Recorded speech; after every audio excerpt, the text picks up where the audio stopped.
Acteur engagé INRSA We Trust, nous recevons aujourd'hui Christophe Durdilly. Bonjour Christophe. Bonjour Fabrice. Ça va? Très bien. Alors, on commence toujours par la même, il faut toujours que je la fasse. Nom et prénom? Durdilly. Durdilly Christophe, ça n'a pas changé. Ton métier en 30 secondes. En 10 secondes, vigneron. Vigneron. Et heureux de l'être? Je pense, ouais. Je pense. Ouais. Magnifique domaine de la Croix-Rousse où nous avons tourné toutes les saisons de INRSA We Trust. Vous le découvrirez un petit peu plus au fil du temps. Alors, en quoi ton métier est-il utile à la société d'aujourd'hui? Mon métier n'est pas forcément utile dans le sens où la production finale, c'est du vin. Et le vin n'est pas un produit initialement de consommation obligatoire. Voilà, quand on prend la pyramide de Maslow, on tombe sur les besoins physiologiques de base. Le vin n'est pas forcément dedans. Par contre, il est rentré dans la culture de toutes les civilisations, dans tous les partages.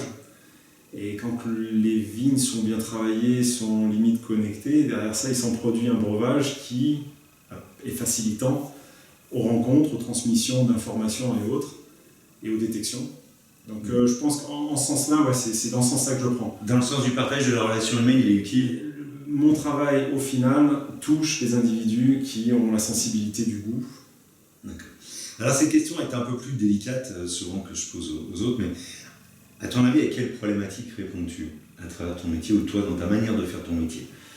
On va peut-être plutôt l'adresser à la manière dont tu fais ton métier, je pense. En fait, en 2005, il y a 15 ans, je ne suis pas vigneron. Donc j'achète du vin, je bois du vin, je goûte du vin, je source du vin, je recommande du vin. Donc oui, le vin, ok, c'est mon truc. Enfin, ça m'a précipité là-dedans. Après, on achète une maison, je cultive, je lance la culture, etc. Et sur mes modes de compréhension, je n'ai pas fait d'école ou quoi, donc je suis complètement en autodidaxie. Et des choses qu'on me dit à l'intérieur, il y a une dissonance. Voilà, par mes sens, il y a des choses qui ne me vont pas. Et je me dis, ben non, ce que j'ai envie, c'est d'aller dans ce sens-là. Et intuitivement et instinctivement, je suis parti à développer ce qu'on appelle aujourd'hui l'agroécologie. Enfin, développer sur mon endroit, parce que c'est ma surface. Donc cette surface-là, j'ai entre guillemets les pleins pouvoirs, factuellement du moment. Après, derrière ça, il y aura une transmission aux enfants. Quand on sera parti, il faudra quand même laisser quelque chose d'acceptable. Et donc, de ce moment-là, de cette temporalité-là, la terre, elle est arable, elle est vilaine quand c'est l'hiver. Si j'ai de l'herbe, tiens, c'est un petit peu plus joli au visuel. Donc mes sens sont satisfaits.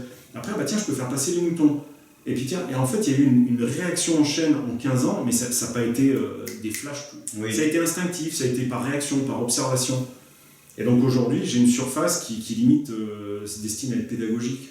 Malheureusement, ou je le prendrai heureusement sur la satisfaction et la fierté du travail accompli.